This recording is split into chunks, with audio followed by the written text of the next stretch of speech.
uLieutenant General Manamela udalule ukuthi ngoZibandlela ka-2025 obhekele ukuphepha komphakathi eMpumalanga uJackie Masi wanika amaphoyisa angu-19 iziqandisi ama-fridge ngolwasemzini ayebiza izinkulungwane ezingama-25 lilodwa kanti imali eyathenga lezi zipho ayaziwa ukuthi yavelaphi.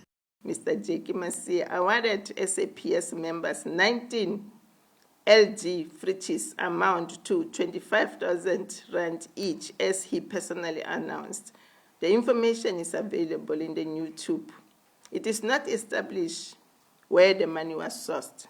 uManamela udalule ukuthi ngaphambi kokuba amiswe kwasekunamadokodo angaphezulu kwe-19 agcina ukubonakala ngesikhathi ethunyelwe kwesinye sezikhulu zomnyango wamaphoyisa eMpumalanga uMajor General Mokangwe. When I demanded a progress enforcing accountability, Mokangwe was amongst those complaining to the National Commissioner about the Provincial Commissioner. Uphinde wadalula ukuthi uMokangwe wayengeneme ngokugonyuluka kukaRasinkuna owagonyuluka ngokuthi wabulala uHillary Gardee oyindodakazi yephini likamengameli we-EFF uGoderich Gardee. Major General Mokangwe and Colonel Malope were not happy with that confession. It was Mokangwe who arranged that the blood be taken for DNA in Pretoria and sent Constable Zita to transport the blood in Pretoria. Uphinde wasola uMokangwe ngokuba ingxenye yobugebengu bokuphangwa kwezimoto ezithwala imali. The provincial testing played a major role in assisting the DPCI with cash and transit cases where criminals were arrested, and some of these criminals are syndicates working together with General Mokangwe. uManamela uthi uKhomishina wamaphoyisa kuzwelonke uFani Masemula wamnqinda amandla njengoba amanye amaphoyisa abe engasayithathi imiyalelo yakhe.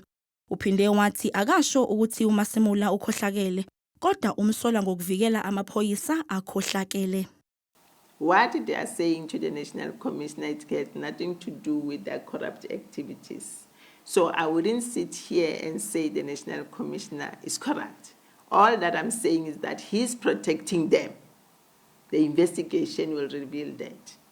uManamela uphinde wadalula ukuthi uMokangwe kanye noMasemula bakhokhelwa usomabhizinisi uBobby Mtaung imali engango-5 million randi ukuze uManamela engabuyiselwa emsebenzini wakhe ngoba uma wayengabuyiselwa lwalizoqhubeka uphenyo ngecala lokubulawa kukaJimmy Mohlala okusolakala ukuthi bayathinteka kulo. The amount of 5 million rand was paid to him and the National Commissioner General Fani Masemola by a businessman by the name of Mr. Bobby Musiani Motaung to make sure that the Provincial Commissioner Lieutenant General Manamela does not return to work. Umnyango wamaphoyisa uthi kusazophenywa ikakhulukazi ngoba zibucayi lezi zinsolo. The General is making serious allegations that cannot be taken lightly and must be investigated immediately. uLieutenant General Manamela waqokwa njengokhomishana wamaphoyisa eMpumalanga ngo-2021 wamiswa ngo-2023 ngezinsolo zenkohlakalo efaka phakathi ukuqasha abantu ngokwenzelela kanye nokusebenzisa amandla akhe ngendlela engafanele.